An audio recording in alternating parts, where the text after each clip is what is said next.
Chelsea getting their first pre-season win of this summer at the third time of asking, beating Club America in Atlanta, a convincing 3-0 win last night. I do have a lot of credit for you who stayed up for the game. I did not, but it was a nice thing to wake up to. There is obviously other stuff around Chelsea that we're going to get to in a news video that I will shoot later today, which is of course about Conor Gallagher.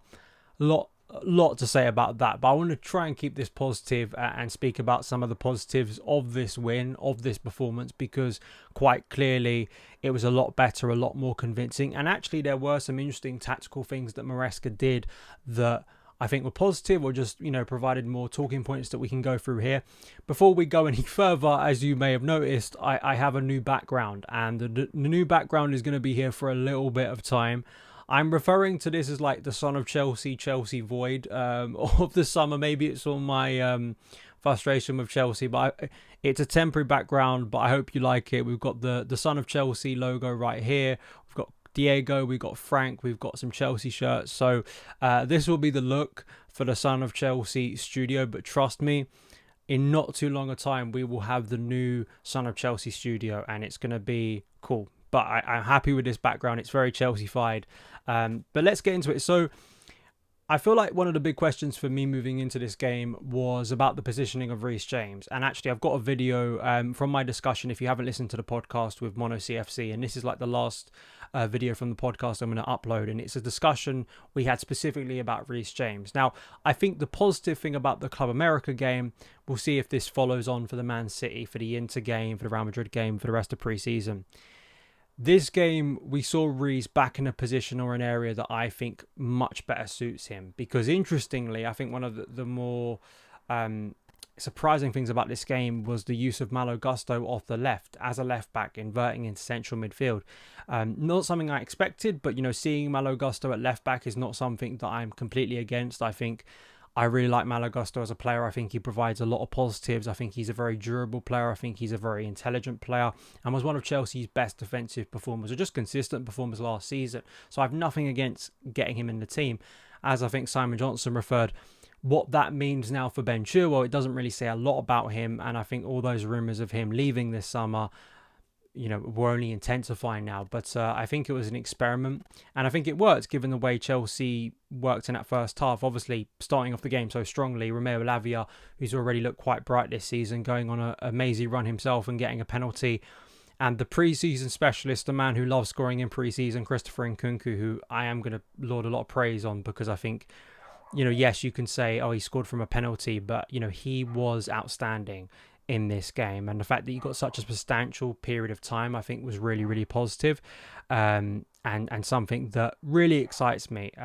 So starting off the game positively, but just the movement and the chance creation, I think, was really good. I thought that kind of combination play that we saw briefly against Celtic, that was very much undermined by the chaos at the back, we saw in large spades. Obviously, Kieran Dewsbury-Hall getting his first start as a Chelsea player in pre-season, and he set up the second goal. And Guiu, getting his first goal of pre-season. I think he rightly deserves it. I think he's worked so hard.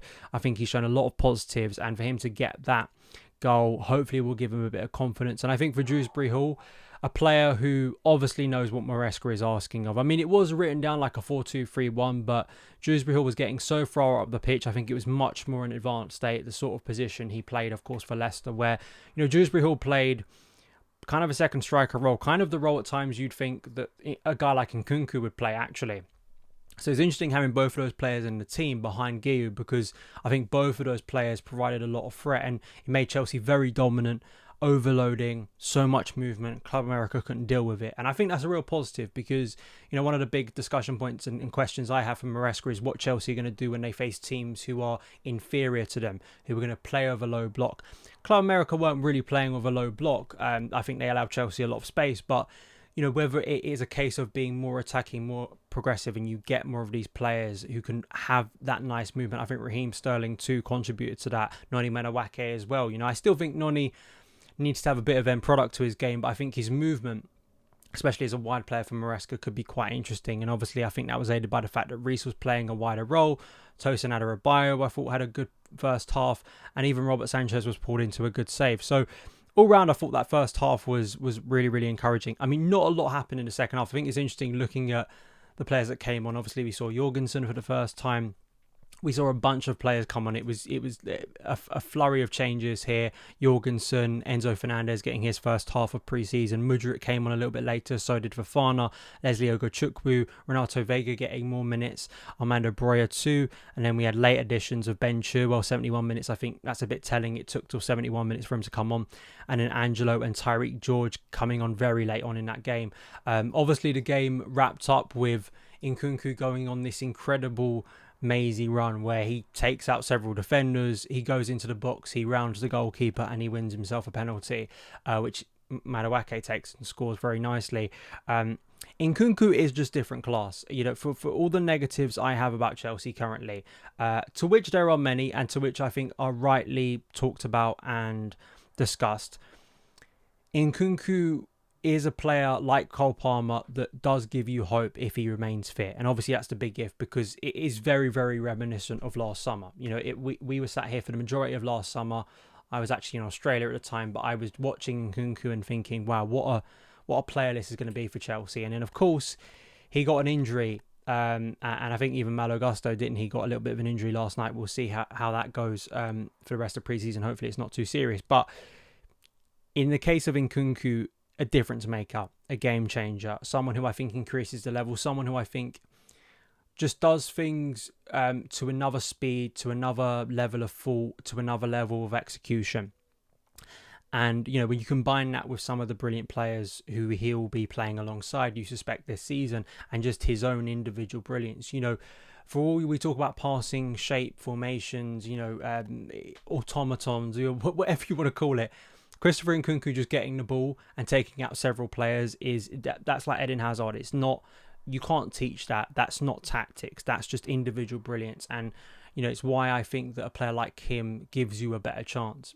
Naturally, it's not rocket science. It just isn't. A player like that, like Cole Palmer, you have them in your team. I think they make a difference. And I think Nkunku is showing once again you got to factor in that despite missing basically all of last season for injury, when he did play, he still provided moments of brilliance. The goal against Wolves, I remember, in a really dismal day. I mean, just his movement inside the box, I thought that was brilliant. His movement inside the box for a consolation against Liverpool, I thought was brilliant. His moving all-round performance against Brighton right at the end of the season, I thought was wonderful too. This is a serious player. This is someone that I think has been underrated or kind of forgotten, right? Because he barely played last season. And I think as Chelsea fans, we're so scarred by seeing our players get injured that you don't want to go overboard. But all of that being said, we can caveat this and we could talk about it's pre-season. Oh, he could get injured again. All of that stuff. But fundamentally, I think that Christopher Nkunku, from what I've seen when he's played in a Chelsea shirt, looks an outstanding signing. Ironically, and this is maybe where some people get annoyed at me, it kind of, strikes that in some ways he was signed quite a while ago now. But, I think he, in a lot of ways, to me, signals the sort of player that Chelsea has to be targeting if they want to be a serious club. If you want to seriously upgrade, you need players who do that, who increase the level. I'm not saying that, they found Cole Palmer, and Cole Palmer is one of the most staggering pieces of business Chelsea have ever done, and I will give Chelsea credit for doing that. But, Nkunku is clearly a level above a majority of players at Chelsea have signed. But then you add on to that very exciting and promising youngsters, the likes of Noni Madueke, the likes of now Marc Guiu, who I think has had a good pre-season so far. Romeo Lavia, I think he's going to have a really good season as well. We'll see how Caicedo and Enzo Fernandez come into the team. Obviously, they didn't get a lot of chances, or especially Enzo only got a half. So of course, there's more to come. And for me personally, obviously, it does feel a little bit distant when you're watching it from the US. I'm very excited to watch the game in person and interested to see what happens at Inter Milan when I think a lot of us, especially UK based, will be able to physically see that game and see how it goes before we get to Man City. But listen, it's positive, and I hope that this is halfway through pre-season now. I think one of the best things they've done with this pre-season, I'm not too happy about the lengths of travel that Chelsea are doing in this pre-season, because I do think it has some bad after effects potentially. But one of the best things they've done is it's a substantial number of games. 6 games, I think, is a good pre-season, just in terms of minutes in the legs. And I hope that by the time we get to the end of the Inter game, the players feel very ready for the season, because they need to be, right? And we keep on talking about this. That opening game is going to be massive for Maresca, for Chelsea, for the mood of the club. So they want to be in the best condition. But I think all round, more positives and negatives. Obviously, a very convincing day for Chelsea.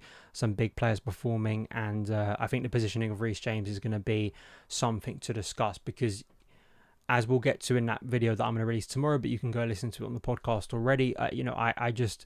I would prefer if the left side inverts rather than the right side if Reece James is playing. I think Reece down that right side is just such a, it's like Nkunku, right? Just such a different level. And why would you want to try and stifle that? I think is my big question about this. So it was nice that he maybe was playing a more traditional right back role, because I just think it suits him a lot more. Doesn't mean that he can't invert to midfield during phases of the game, maybe when you want to give him a bit of a breather, or you feel like you need a little bit of extra support. Just because a player starts as an inverted fullback, it doesn't mean that Maresca won't tell them during the game, well, now you can go to a wing back position. I think that it's not so binary, but I do think that in the main, I want to see Reece bombing down that flank, because I think it makes Chelsea a more threatening team. And I think if I'm an opposing manager, I want Reece James in central midfield. I want him just recycling the ball. That doesn't stop him taking set pieces, but for me, if I'm coming up against Chelsea, what is my big fear? My big fear is my left back being isolated, not only against Reece James, but also potentially Cole Palmer as the season goes on. And if you take one of those out, and Cole Palmer's a difficult challenge, obviously, but Noni Madueke as well currently. I just think it makes such a huge difference. So those are my thoughts. Please let me know yours. I will be back later to discuss the Conor Gallagher situation, because there's a lot to delve into there, and I wouldn't be surprised knowing Chelsea. There's more to discuss regarding this transfer window. But let me know your thoughts, and I'll see you again very soon. All the best.